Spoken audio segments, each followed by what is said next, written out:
नेताजी सुभाष चंद्र बोस की जीवनी। स्वतंत्रता अभियान के महान क्रांतिकारियों में सुभाष चंद्र बोस का नाम भी आता है। नेताजी सुभाष चंद्र बोस ने भारतीय राष्ट्रीय सेना का निर्माण किया था, जो विशेषतः आजाद हिंद फौज के नाम से प्रसिद्ध था।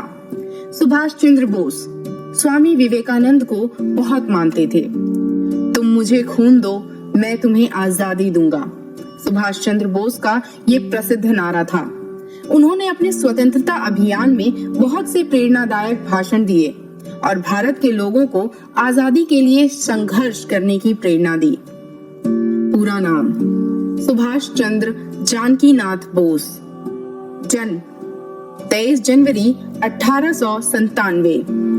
जन्म स्थान कटक, उड़ीसा।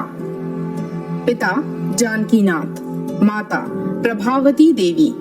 शिक्षा 1919 में बीए, 1920 में आईसीएस परीक्षा उत्तीर्ण की। सुभाष चंद्र बोस भारतीय स्वतंत्रता संग्राम के अग्रणी नेता थे, जिनकी निडर देशभक्ति ने उन्हें देश का हीरो बनाया। द्वितीय विश्व युद्ध के दौरान अंग्रेजों के खिलाफ लड़ने के लिए उन्होंने जापान के सहयोग से आजाद हिंद फौज का गठन किया था। बाद में सम्मानीय नेताजी ने पहले जर्मनी की सहायता लेते हुए जर्मन में ही विशेष भारतीय सैनिक कार्यालय की स्थापना बर्लिन में 1942 के प्रारंभ में की, जिसका 1990 में उपयोग किया गया था।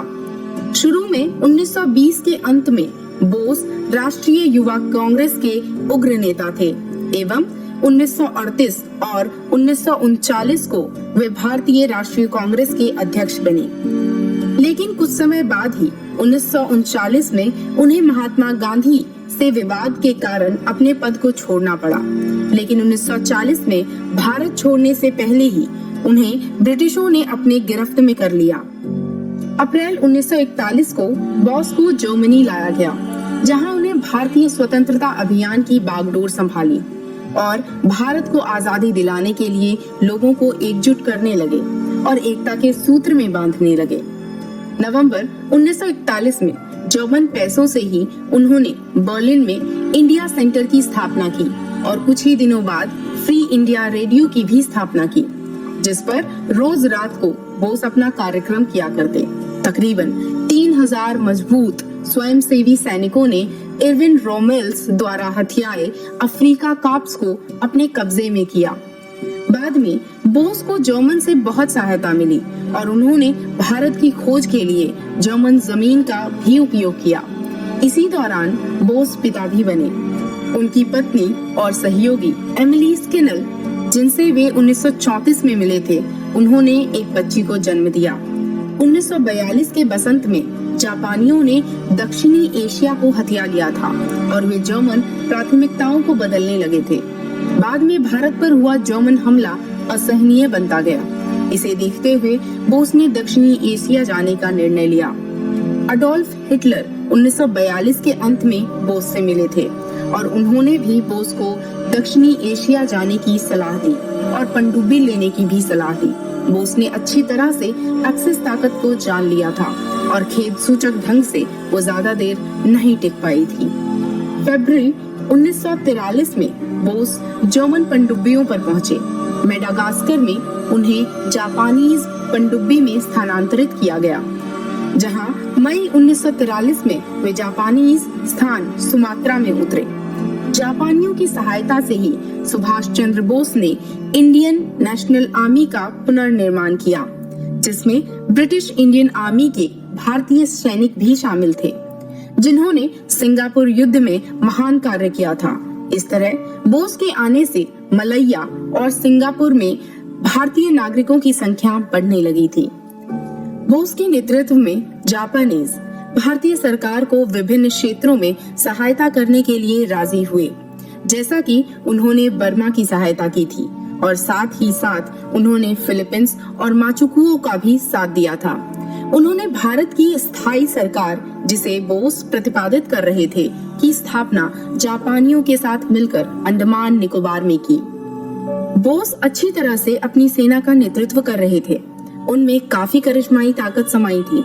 इसी के चलते उन्होंने प्रसिद्ध भारतीय नारे जय हिंद की घोषणा की और उसे अपनी आर्मी का नारा बनाया। उनके नेतृत्व में निर्मित इंडियन नेशनल आर्मी एकता और समाज सेवा की भावना से बनी थी। उनकी सेना में भेदभाव और धर्म भेद की जरा भी भावना नहीं थी। इसे देखते हुए जापानियों ने बोस को अकुशल सैनिक बताया और इसी वजह से वो अपनी आर्मी को ज्यादा समय तक नहीं टिका पाए। 1944 के अंत में और 1945 के प्रारंभ में ब्रिटिश इंडियन आर्मी पहले तो रुकी थी, लेकिन बाद में उन्होंने पुनः भारत पर आक्रमण किया, जिससे लगभग आधी जापानी शक्ति और इंडियन नेशनल आर्मी में शामिल आधे जापानी सैनिक मारे गए। बाद में Indian national army Malay peninsula गई, जहां सिंगापुर में उन्हें देखा गया था और उन्होंने स्वयं ही खुद को जापानियों के हवाले कर दिया था।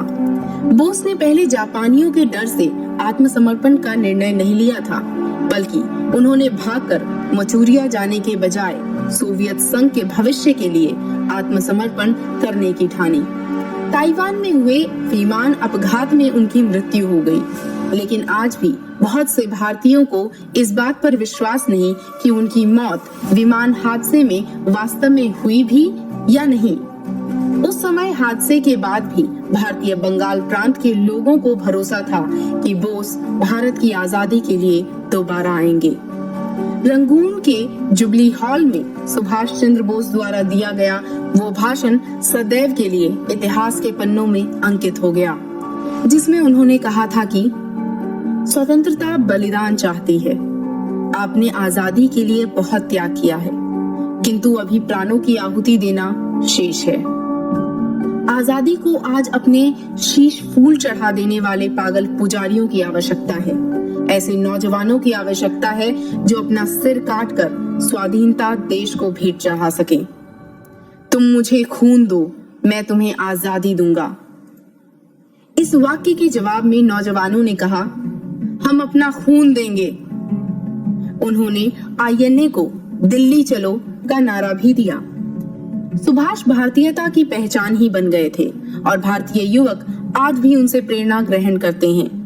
वे भारत की अमूल्य निधि थे। जय हिंद का नारा और अभिवादन उन्हीं की देन है। सुभाष चंद्र बोस के ये घोषणा वाक्य आज भी हमें रोमांचित करते हैं। यही एक वाक्य सिद्ध करता है कि जिस व्यक्तित्व ने इसे देश हित में सबके सामने रखा, वो किस जीवन का व्यक्ति होगा। इंडियन नेशनल आर्मी के संस्थापक नेताजी सुभाष चंद्र बोस की मृत्यु पर इतने वर्ष बीत जाने के बाद भी रहस्य छाया हुआ है। सुभाष चंद्र बोस की मृत्यु हवाई दुर्घटना में मानी जाती है। समय गुजरने के साथ ही भारत में भी अधिकांश लोग ये मानते हैं कि नेताजी की मौत ताइपे में विमान हादसे में हुई। कहा जाता है कि 18 अगस्त 1945 को ये हादसा ताइवान में हुआ, लेकिन फिर भी बहुत से लोगों को इस बात पर भरोसा नहीं। नेताजी सुभाष चंद्र बोस सर्वकालिक नेता थे। उनकी जरूरत कल थी, आज है और आने वाले कल में भी होगी। वो ऐसे वीर सैनिक थे, इतिहास जिनकी गाथा गाता रहेगा। उनके विचार, कर्म और आदर्श अपना कर राष्ट्र वह सब कुछ हासिल कर सकता है जिसका वह हकदार है। सुभाष चंद्र बोस स्वतंत्रता समर के अमर सेनानी, माँ भारती के सच्चे सपूत थे। नेताजी भारतीय स्वाधीनता संग्राम के उन योद्धाओं में से एक थे जिनका नाम और जीवन आज भी करोड़ों देशवासियों को मातृभूमि के लिए समर्पित होकर कार्य करने की प्रेरणा देता है। उनमें नेतृत्व के चमत्कारिक गुण थे, जिनके बल पर उन्होंने आजाद हिंद फौज की कमान संभालकर अंग्रेजों को भारत से निकाल बाहर करने के लिए एक मजबूत सशस्त्र प्रतिरोध खड़ा करने में सफलता हासिल की थी। नेताजी के जीवन से ये भी सीखने को मिलता है कि हम देश सेवा से जन्मदायिनी मिट्टी का कर्ज उतार सकते हैं। उन्होंने अपने परिवार के बारे में ना सोचकर पूरे देश के बारे में सोचा। नेताजी के जीवन के कई और पहलू हमें एक नई ऊर्जा प्रदान करते हैं। वो एक सफल संगठनकर्ता थे। उनके बोलने की शैली में जादू था और उन्होंने देश से बाहर रहकर स्वतंत्रता आंदोलन चलाया। नेताजी मतभेद होने के बावजूद भी अपने साथियों का मान सम्मान रखते थे। उनकी व्यापक सोच आज की राजनीति के लिए सोचनीय विषय है। एक नजर में सुभाष चंद्र बोस का इतिहास। 1921 में सुभाष चंद्र बोस इन्होंने सरकारी नौकरी में बहुत उच्च स्थान का त्याग करके राष्ट्रीय स्वतंत्रता आंदोलन में कूद पड़े। स्वतंत्रता की लड़ाई में हिस्सा लेने के लिए अपनी नौकरी का इस्तीफा देने वाले वे पहले आईसीएस अधिकारी थे। 1927 में सुभाष चंद्र बोस और पंडित जवाहरलाल नेहरू इन दो युवा नेताओं को कांग्रेस के महासचिव के रूप में चुना गया। इस चुनाव की वजह से देश के युवाओं में बड़ी चेतना बढ़ी। सुभाष चंद्र बोस इन्होंने समझौता के स्वतंत्रता के अलावा पूरी स्वतंत्रता की मांग कांग्रेस ने ब्रिटिशों से करनी चाहिए, ऐसा आग्रह किया। 1929 के लाहौर अधिवेशन में कांग्रेस ने पूरा स्वतंत्र का संकल्प पारित किया। ये संकल्प पारित होने में सुभाष चंद्र बोस इन्होंने बहुत प्रयास किया था। 1938 में सुभाष चंद्र बोस हरिपुरा कांग्रेस अधिवेशन के अध्यक्ष बने। इंग्लैंड दूसरे महायुद्ध में फंसा हुआ है। इस स्थिति का लाभ उठाकर स्वतंत्रता के लिए भारत को सशस्त्र लड़ाई लड़नी चाहिए, ऐसा प्रचार वो करते थे। इस वजह से अंग्रेज सरकार का उनके ऊपर गुस्सा बढ़ा। सरकार ने उन्हें जेल में डालना चाहा, पर उनकी तबीयत खराब होने की वजह से उन्हें घर में ही नजरबंद किया गया। 15 जनवरी 1941 को सुभाष बाबू भेष बदलकर अंग्रेजों के चंगुल से भाग निकले। काबुल के रास्ते से जर्मनी की राजधानी बर्लिन आ गए। भारत के स्वतंत्र लड़ाई के लिए सुभाष बाबू ने हिटलर के साथ बातचीत की। जर्मनी में आजाद हिंद रेडियो केंद्र शुरू किया। इस केंद्र से अंग्रेज के विरोध में राष्ट्रव्यापी संकल्प करने का संदेश वो भारतीयों को देने लगे। जर्मनी में रहकर भारतीय स्वतंत्र के लिए हम कुछ महत्वपूर्ण रूप की कृति कर सकेंगे, ऐसा ध्यान में आते ही सुभाष चंद्र बोस जर्मनी से एक पनडुब्बी से जापान गए। रास बिहारी बोस ये भारतीय क्रांतिकारी उस समय जापान में रहते थे। उन्होंने मलेशिया, सिंगापुर, म्यांमार आदि पूर्व एशिया देशों में भारतीयों का इंडियन इंडिपेंडेंट लीग स्थापन किया हुआ था। जापान हिंदी के हाथ में आए हुए अंग्रेजों के लश्कर में हिंदी सैनिकों की आजाद हिंद सेना उन्होंने संगठित की थी। उसका नेतृत्व स्वीकार करने के लिए सुभाष बाबू को रास बिहारी ने आवेदन किया। नेताजी ने वो आवेदन स्वीकार किया। इस तरह सुभाष चंद्र बोस आजाद हिंद सेना के सरसेनापति बने। 1943 में अक्टूबर महीने में सुभाष बाबू की अध्यक्षता में आजाद हिंद सरकार की स्थापना हुई। अंडमान और निकोबार इन द्वीपों पर कब्जा करके आजाद हिंद सरकार ने वहां तिरंगा लहरा दिया। अंडमान को शहीद द्वीप और निकोबार को स्वराज द्वीप ऐसे नाम दिए गए। जगन्नाथ राव भोसले, शहनवाज खान, प्रेम कुमार सहगल, डॉक्टर लक्ष्मी स्वामीनाथन आदि उनके पास के साथी थे। डॉक्टर स्वामीनाथन झांसी की रानी पथक की प्रमुख थीं। तिरंगा झंडा ये आजाद हिंद सेना का निशान, जय हिंद ये अभिवादन के शब्द, चलो दिल्ली ये घोष वाक्य और कदम कदम बढ़ाए जा ये समर गीत था। इसी सेना ने 1943 से 1945 तक शक्तिशाली अंग्रेजों से युद्ध किया तथा उन्हें भारत को स्वतंत्रता प्रदान कर देने के विषय में सोचने को मजबूर किया।